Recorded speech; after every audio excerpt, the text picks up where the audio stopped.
جی عزیز دوستو السلام علیکم۔ آج ہم انتظار حسین کے ایک بڑے مشہور ناول آگے سمندر ہے کے حوالے سے بات چیت کریں گے۔ دوستو ویڈیو کو یہیں پہ لائک کر دیں۔ دوستو یہ ناول 1995 میں شائع ہوا۔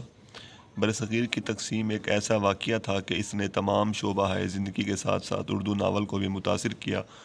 جو ادیب اس تقسیم کی آنکھوں دیکھے شاہد تھے، ان کی تخلیقات میں ہمیں اس تقسیم کے بڑے واضح اثرات نظر آتے ہیں۔ انتظار حسین بھی ایک ایسے ناول نگار ہیں کہ جن کے ناولوں میں ہجرت، ماضی کی یاد اور تقسیم برصغیر کا ذکر بار بار ملتا ہے۔ اس حوالے سے ان کا ناول بستی کافی اہم ہے، مگر ان کا ناول آگے سمندر ہے بھی دراصل فنی اور علامتی لحاظ سے ناول بستی کی ہی ایک توسیعی شکل ہے۔ آگے سمندر ہے اس حوالے سے منفرد ضرور ہے کہ اس ناول میں ایک سیاسی نقطہ نظر بھی ملتا ہے۔ ناول میں پس منظر کے طور پر کراچی کے مہاجر علاقے کو دکھایا گیا ہے۔ ناول کے مرکزی کردار اور ناول کا راوی مہاجر ہے اور میرٹھ کے ایک چھوٹے سے گاؤں ویاس پور سے کراچی آئے ہیں۔ ناول کا راوی جواد ہے اور اس کی بیوی اور والدین کا انتقال ہو چکا اور اکلوتا بیٹا امریکہ میں مقیم ہے۔ جواد اپنے دوست مجید الحسن عرف مجو کے ہمراہ ایک فلیٹ میں رہتا ہے۔ مجو کے بہت سے لوگوں سے تعلقات ہیں اور وہ ایک آزاد طبیعت کا شخص ہے۔ ناول کے کرداروں کے ذریعے مصنف نے کراچی میں مقیم مہاجرین کی صورتحال کی عکاسی کی ہے، جبکہ جواد جب اپنے ہندوستان میں رہ جانے والی پھوپھی کے انتقال پر ہندوستان جاتا ہے تو اس سفر کی رودات کے ذریعے مصنف نے ہندوستان میں رہ جانے والے مسلمان خاندانوں کی صورتحال کو پیش کیا ہے۔ تقسیم برصغیر نے جہاں مہاجرین کی زندگیوں کو متاثر کیا، وہاں ہندوستان میں رہ جانے والے اور مسلمانوں کو بھی بہت سے مسائل سے گزرنا پڑا تھا۔ دوستو شفیق الرحمان اپنے تحقیقی مقالے اردو ناول میں تکنیک کے تجربات میں لکھتے ہوئے کہتے ہیں، ناول نگار کے نقطہ نظر کے مطابق تقسیم کے نتیجے میں پیچھے یعنی ہندوستان میں رہ جانے والے مسلمان خاندانوں کو سماجی، سیاسی اور معاشی سطح پر بہت نقصان اٹھانا پڑا۔ دوستو جواد جب پھوپھی کے انتقال کے بعد واپس ہندوستان آتا ہے تو ایک دہشت گردی کے واقعے میں زخمی ہو جاتا ہے۔ شہر کے حالات خراب ہو جاتے ہیں، ہر طرف خوف کی فضا چھا جاتی ہے، لوگ مختلف نفسیاتی عوارض کا شکار ہو جاتے ہیں۔ ناول آگے سمندر ہے میں ہمیں انتظار حسین کے دیگر ناولوں کے برعکس ایک منفرد منظرنامہ بھی ملتا ہے، اور یہ منظرنامہ ہے کہ لوگ کئی برسوں کے بعد بھی کراچی جیسے میگا سٹی میں اپنی بقا کی جنگ لڑ رہے ہیں، اور یہ لوگ پوری طرح اس شہر میں آباد نہیں ہو پائے۔ یہ لوگ جب بھی اپنے جیسے کسی مہاجر سے ملاقات کرتے ہیں تو اپنے ماضی کو یاد کرتے ہیں، یہ شعر و شاعری کرتے ہیں اور اپنے تہذیبی ورثے کو بھی محفوظ کیے ہوئے ہیں۔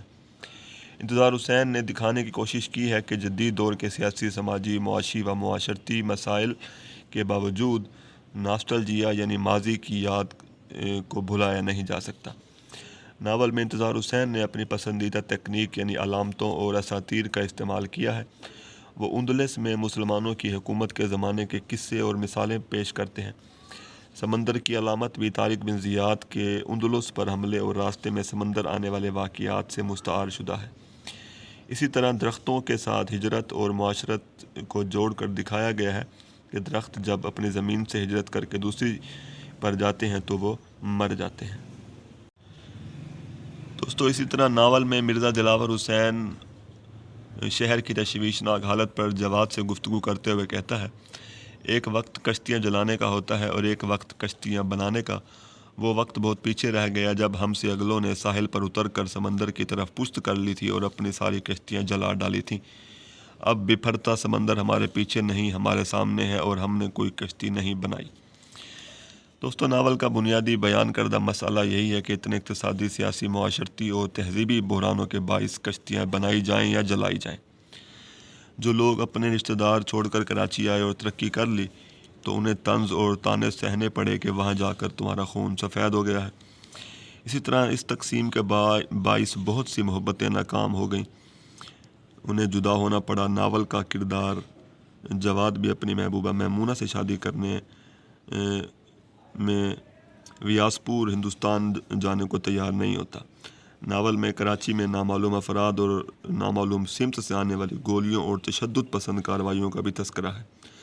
جواد کو نامعلوم گولی لگتی ہے اور اس کو زخمی حالت میں مسلمانوں کے برباد شہر یاد آنے لگتے ہیں۔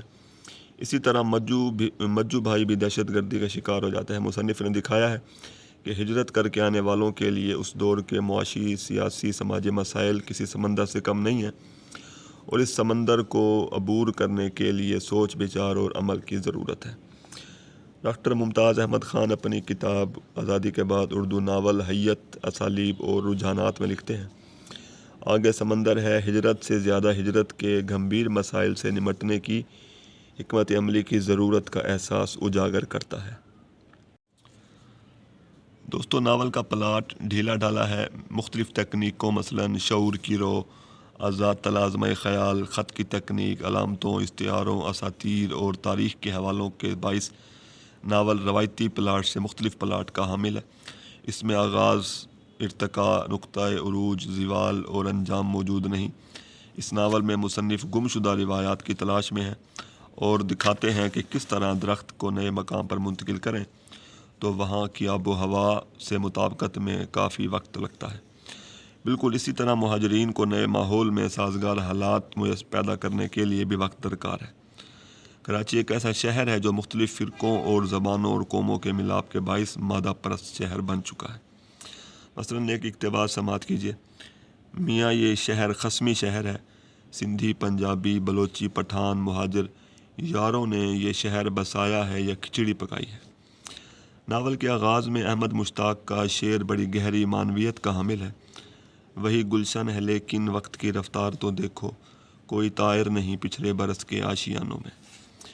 دوستو، ڈاکٹر ثمینہ افتخار اپنے ایک مضمون انتظار حسین کی ناول نگاری ایک جائزہ جو کہ رسالہ تحقیق نامہ میں شامل ہے، اس میں لکھتی ہیں: ناول کا موضوع کراچی کے حالات و واقعات کا احاطہ کرتا نظر آتا ہے، جس میں لالچ اور ہوس کا دور دورہ ہے۔ عہد جدید کی مادیت پسند سوچ اس کے مکینوں کے دلوں میں گھر کر چکی ہے، جس سے سیاسی، معاشرتی اور اقتصادی ہلچل پیدا ہو گئی ہے۔ شکریہ۔